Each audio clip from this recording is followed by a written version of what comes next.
Hello friends, welcome back to my channel. நீங்கள் என்ன recipe பார்க்க போகிறோம் அப்படின்னா ஆலூ பராத்தா. ஸோ ஆலூ பராத்தாக்காக நான் உருளைக்கிழங்கு வேக வச்சுருக்கேன். வெங்காயம், கொத்தமல்லி, அப்புறம் ஒரே ஒரு பச்சை மிளகாய் கட் பண்ணி வச்சுருக்கேன். ஓகேங்களா? ஸோ ஃபஸ்ட்டு எவ்வளோ நம்ம உருளைக்கிழங்கு தேவையோ அதை ஒரு எக்ஸ்ட்ரா ஒரு 4-5 விசில் விட்டு நல்லா கொலைய வேக வச்சுக்கணும். எதுக்காகனா இந்த உருளைக்கிழங்கு நம்ம மேஷ் பண்ண தான் போகிறோம். ஸோ அதனால் நம்ம நல்லா வேக வச்சிட்டோம் அப்படின்னா கை வச்சே மேஷ் பண்ண ஈஸியாக இருக்கும். சப்போஸ் நீங்கள் அப்படி நிறைய விசில் விடலை, 3 விசில் தான் விட்டுருக்கீங்க அப்படின்னா நல்லா மேஷர் வச்சு நல்லா மேஷ் பண்ணிக்கோங்க. ஸோ என்னோடய உருளைக்கிழங்கு நல்லாவே வெந்திருக்கிறதுனால நான் கை வச்சே மசிச்சிக்கலாம். ஸோ நல்லா மசிக்கிறதுக்கு முன்னாடி நம்ம கட் பண்ணி வச்ச பச்சை மிளகாய், கொத்தமல்லி, அப்புறம் தேவையான அளவு வெங்காயம் முடிஞ்சளவு பொடிசாக கட் பண்ணிக்கோங்க. ஸோ அப்படி ரொம்ப பெருசாக இருந்தது அப்படின்னா நீங்கள் சப்பாத்திக்குள்ளே ஸ்டஃப் பண்ணிவிட்டு அதை தேய்க்கும் போது வெங்காயம்லாம் வெளியில் வந்துடும். ஸோ அதனால் இப்போ தேவையான அளவு உப்பு சேர்த்துக்கலாம்.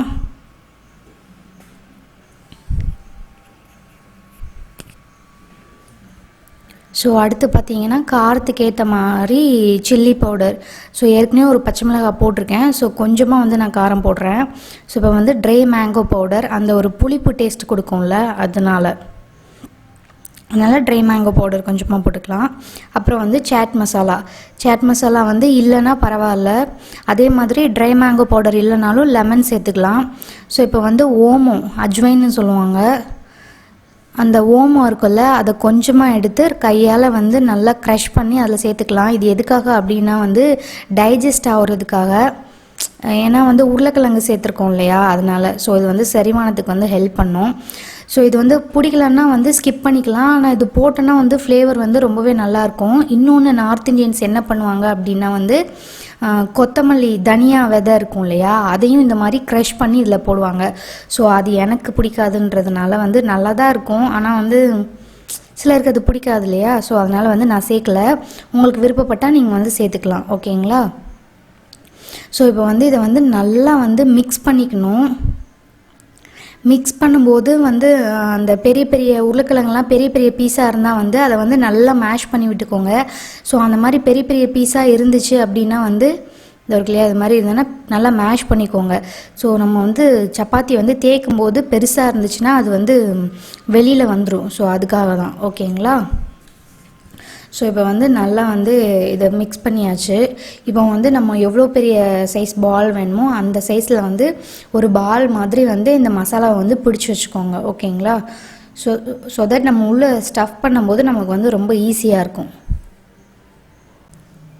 ஸோ நான் 20 மினிட்ஸ்க்கு முன்னாடியே சப்பாத்தி மாவு பிசைஞ்சு வச்சுட்டேன். ஸோ இப்போ ஒரு 5 மினிட்ஸ் நீட் பண்ணிக்கிறேன். ஓகேங்களா? ஸோ இது ரொம்ப சாஃப்டாக இருக்கணும்னு அவசியம் இல்லை இந்த மாவு ஓகேங்களா? ஸோ இந்தளவுக்கு ஒரு பெரிய பாலாக எடுத்துகிட்டு நான் இப்போ ரவுண்ட் பண்ணிவிட்டு, ஸோ இந்த மாதிரி ரவுண்ட் பண்ணிவிட்டு கொஞ்சம் ஃப்ளாட் பண்ணிக்கோங்க. ஃப்ளாட் பண்ணிவிட்டு இப்போ நம்ம கோதுமை மாவில் இந்த மாதிரி டஸ்ட் பண்ணிக்கலாம். ஸோ டஸ்ட் பண்ணி எடுத்துகிட்டு நம்ம 2 கையும் வச்சு அந்த பெருவிரல் இருக்கும் இல்லையா, அதை வச்சு இந்த மாதிரி ரவுண்ட் ஷேப்பில் எட்ஜஸை ப்ரெஸ் பண்ணிகிட்டே வாங்க. Edges plus centre. இதில் என்னென்னா எட்ஜஸில் கொஞ்சம் திக்காக இருக்கணும். ஓகேங்களா? அந்த மாவு உள்ள நடுவில் கொஞ்சம் தின்னாக இருக்கணும். ஓகேங்களா? ஸோ அந்த மாதிரி இந்த மாதிரி ஒரு ரவுண்ட் ஷேப்புக்கு வந்ததும் இதில் நம்ம அந்த மசாலா பால் செஞ்சு வச்சுருந்தோம் இல்லையா, ஸோ அதை இதுக்குள்ளே வச்சுட்டு, ஸோ ஒரு கையில் லெஃப்ட் ஹேண்டில் அதை பிடிச்சிட்டு ரைட் ஹேண்டில் இந்த மாதிரி நீங்கள் மாவு கொஞ்சம் கொஞ்சமாக அந்த ரவுண்ட் ஷேப்பில் ப்ரெஸ் பண்ணிகிட்டே வந்தீங்கன்னா அந்த பாலை மாவை வச்சு நம்ம க்ளோஸ் பண்ண போகிறோம். ஸோ அதுக்காக தான். ஸோ அந்த மசாலாவை உள்ளே தள்ளிகிட்டே நீங்கள் அந்த மாவை கொஞ்சம் கொஞ்சமாக மேலே ப்ரெஸ் பண்ணிட்டே வரணும். ஸோ இது ஒரு மெத்தட். இது ஃபஸ்ட் டைம் பண்ணுறவங்களுக்கு கண்டிப்பாக வராது. ஓகேங்களா? ஸோ இது கொஞ்சம் ட்ரை பண்ணணும். ஸோ அப்படி இல்லைன்னா ஈஸியான இன்னொரு மெத்தட் என்னென்னு பார்த்தீங்கன்னா, 2 சப்பாத்தி போட்டுட்டு கீழே உள்ள சப்பாத்தியில் நம்ம இந்த மசாலாவை ஸ்ப்ரெட் பண்ணிவிட்டு மேலே ஒரு சப்பாத்தி போட்டு மூடிட்டு நம்ம அந்த எட்ஜஸ் எல்லாம் க்ளோஸ் பண்ணிவிட்டு லைட்டாக தேய்ச்சிட்டோம் அப்படின்னா அப்போவும் நம்மளோட வேலை முடிஞ்சிடும். ஓகேங்களா? ஸோ பண்ண வரலைன்னா அந்த மாதிரி நம்ம பண்ணிக்கலாம். ஸோ அந்த மாதிரி பண்ணிகிட்டே இருந்தோன்னா இது க்ளோஸ் ஆகிடும். ஓகேங்களா? ஸோ இந்த மாதிரி நல்லா வந்து க்ளோஸ் பண்ணிவிட்டு திரும்பவும் வந்து ஒரு ரவுண்டாக வந்து உருட்டிட்டு, ஸோ நல்லா க்ளோஸ் பண்ணலைன்னா நம்ம தேய்க்கும் போது அதில் உள்ள மசாலா வந்து வெளியில் வந்துடும். ஸோ அதுக்காக தான்.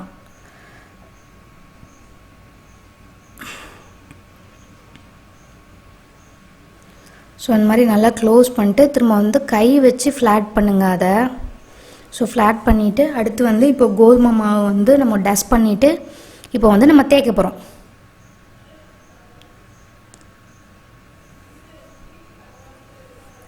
ஸோ இப்போ வந்து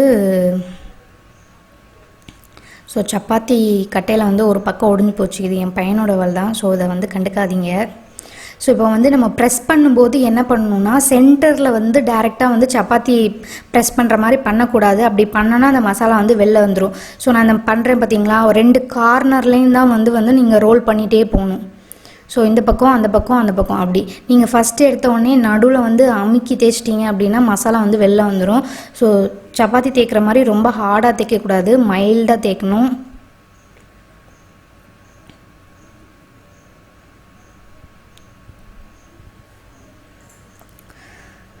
ஸோ எந்த அளவுக்கு நமக்கு ஃப்ளாட் பண்ண முடியுதோ அந்தளவுக்கு வந்து ஃப்ளாட்டாக நம்ம வந்து தேய்ச்சிட்டு அதுக்கப்புறம் வந்து சப்பாத்தி போட ஆரம்பிச்சிட வேண்டியதான்.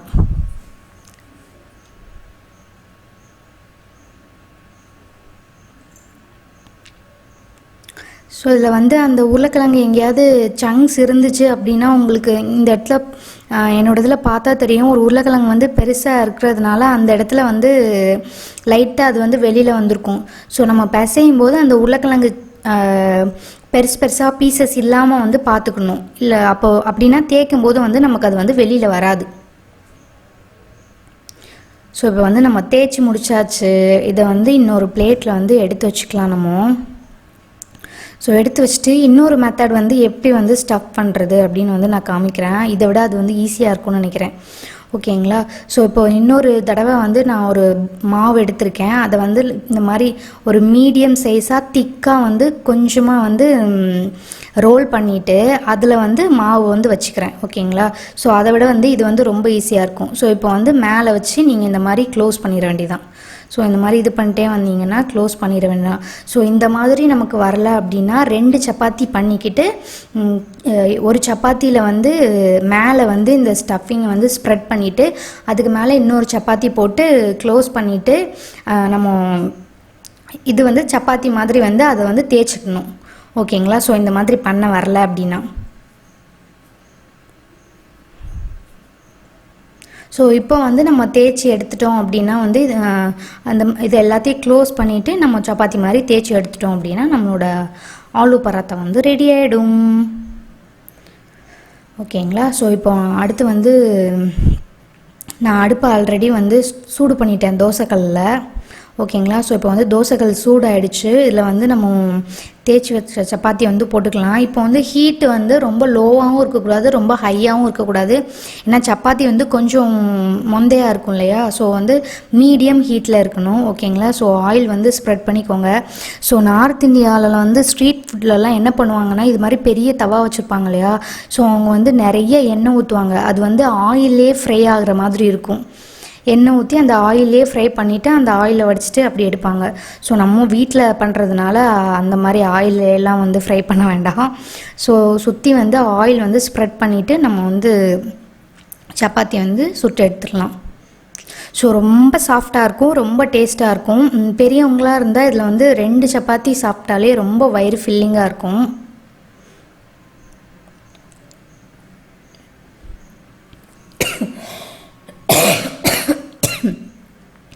ஸோ நம்மளோட வந்து ஆலு பராத்தா வந்து இப்போ ரெடி ஆகிடுச்சு. ஸோ உங்களுக்கு பார்த்தாலே தெரியும் அந்த ஸ்டஃபிங்கும் இதுவும் சேர்ந்து ரொம்ப சாஃப்டாக இருக்கும். ஸோ மேலே வந்து பட்டர் ஸ்ப்ரெட் பண்ணிக்கலாம். குழந்தைங்களுக்கு கொடுக்கும்போது கீயும் ஸ்ப்ரெட் பண்ணி கொடுத்துக்கோங்க. ஸோ இது காம்பினேஷன் வந்து கட்டி தயிர் அண்டு வந்து ஊறுகாய், எந்த ஊறுகாய்னாலும் வெஜிடபிள் பிக்கிள், நான் இன்றைக்கி வந்து தக்காளி ஊறுகாய் எடுத்திருக்கேன். ஸோ எந்த ஊறுகாய்னாலும் ரொம்ப டேஸ்ட்டாக இருக்கும். ஸோ நீங்களும் உங்கள் வீட்டில் வந்து ட்ரை பண்ணி பாருங்கள். இன்னொரு நாள் இன்னொரு வீடியோவில் உங்களை சந்திக்கிறேன். அது வரைக்கும் பாய் ஃப்ரெண்ட்ஸ்.